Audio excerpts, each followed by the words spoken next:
I sit cross-legged on the hardwood floor of my parents' living room in Portland, surrounded by shredded wrapping paper and the artificial scent of pine that fills the air every Christmas morning.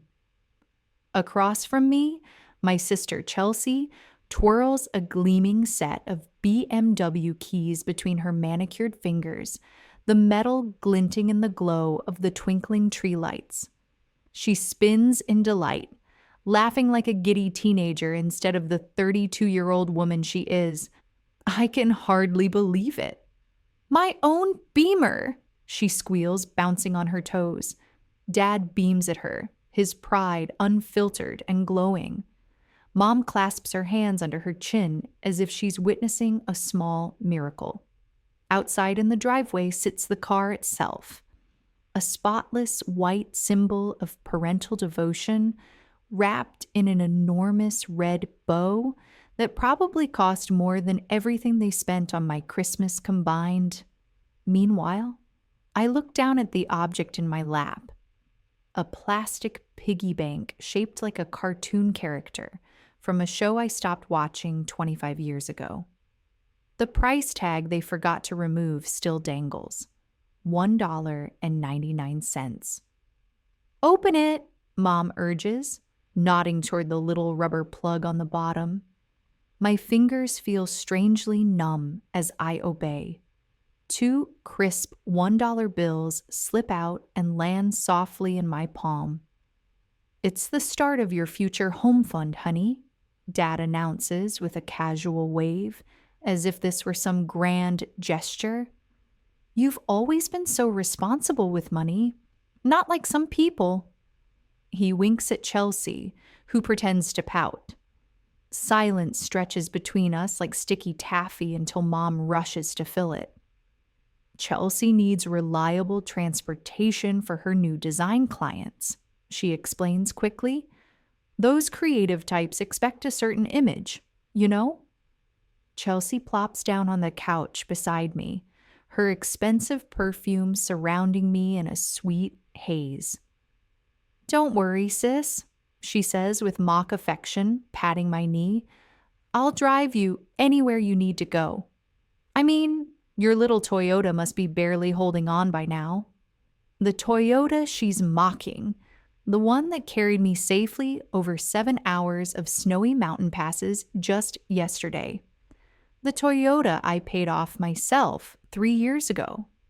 The Toyota that's proven far more dependable than any relationship in this entire house. I can't seem to breathe. 34 years of identical moments flash in perfect focus before me. This isn't an isolated scene. It's the pattern of my entire life. Just this morning, I'd carefully wrapped their presents.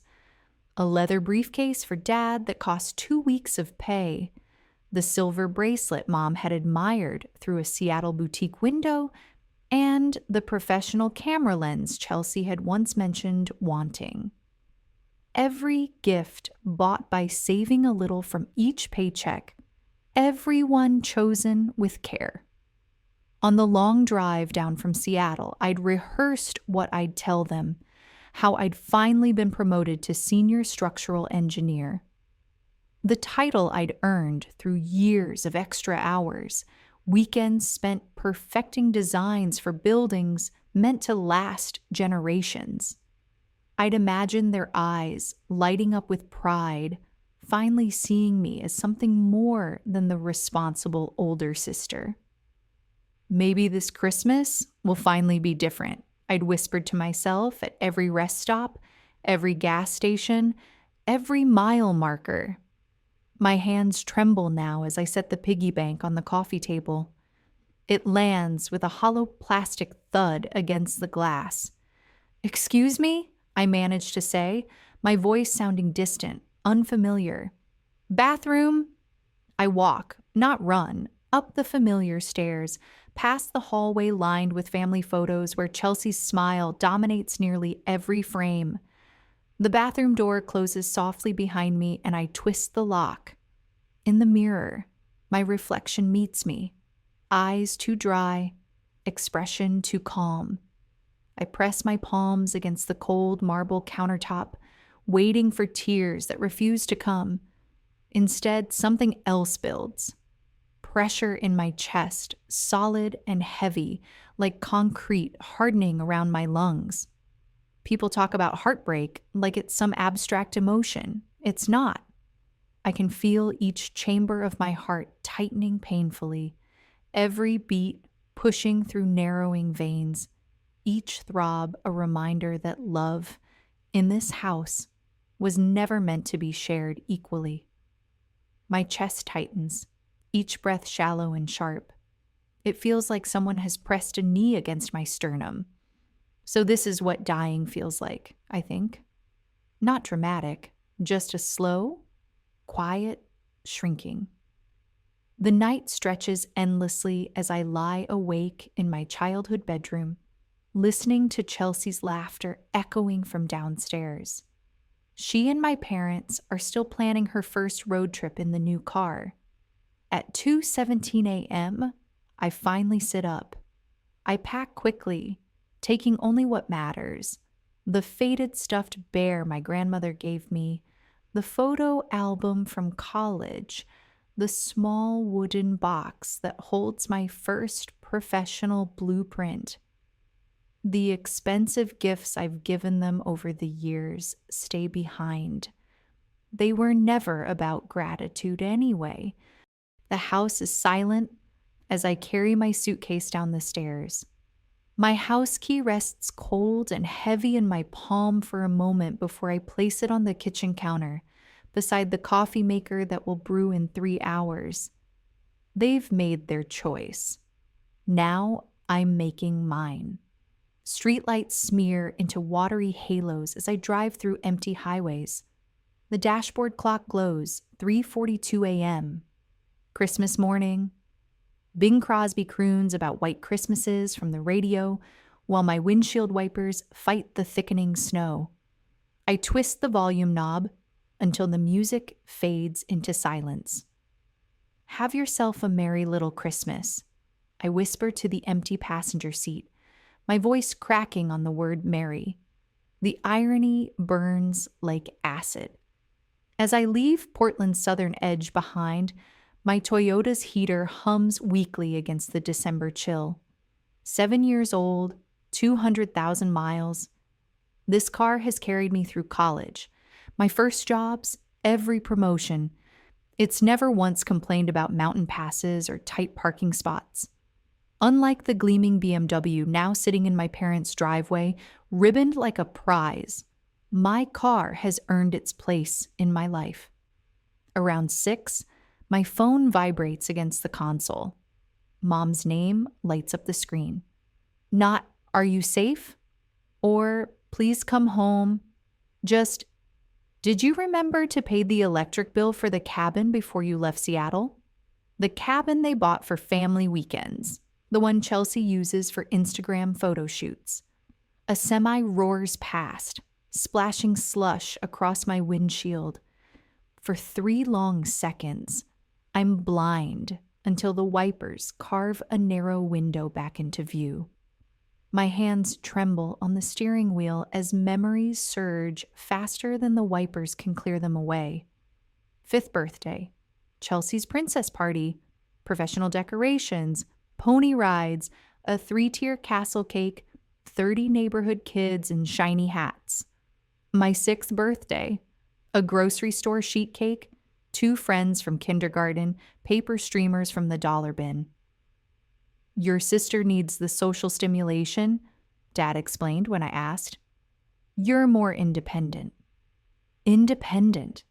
Their code for you don't need us. High school graduation. Valedictorian. My carefully written speech about persistence and dreams, delivered to rows of strangers. Empty seats in the family section because Chelsea's junior varsity soccer team had an away game. "We'll watch the recording," Mom promised. The VHS tape sat unopened on my dresser until I left for college. "Your sister needs encouragement," she'd said later. "You always succeed without our help." Without help, They're code for you're on your own. The highway unwinds before me, mile markers counting down toward the California border. My college years replay in fragments, working 25 hours a week between the campus bookstore and cafeteria, maxing out course loads so I could graduate early, scraping by on scholarships and student loans. Meanwhile, Chelsea spent a year finding herself in Europe, our parents footing every bill. Your sister needs to explore, Dad told me during one of our rare calls. You've always known who you are, known who I am. Their code for you don't deserve to explore. My phone buzzes again. Dad this time. I let it ring until voicemail claims it. The first light of dawn seeps across the horizon, turning the oncoming headlights into gold streaks through my tears. I pull over onto the shoulder, hazards blinking, and rest my forehead against the steering wheel.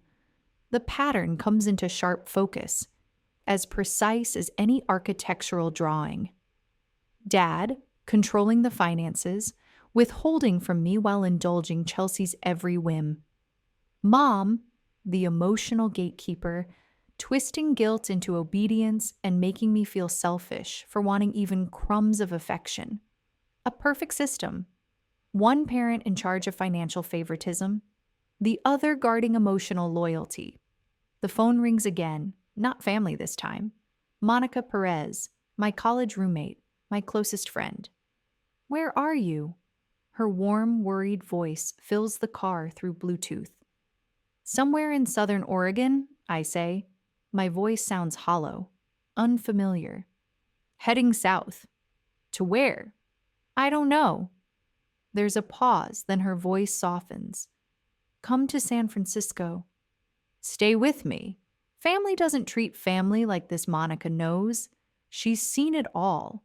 The care packages filled with notebooks and cheap coffee, while Chelsea unwrapped designer clothes.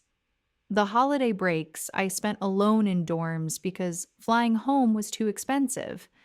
The same years my parents took Chelsea to Aspen and Maui. I can't impose, I start. Stop, she says firmly. You've spent your whole life being the helper. Let someone help you for once. Her words break something open inside me. Help. Such a simple word. And yet, one I've never truly known.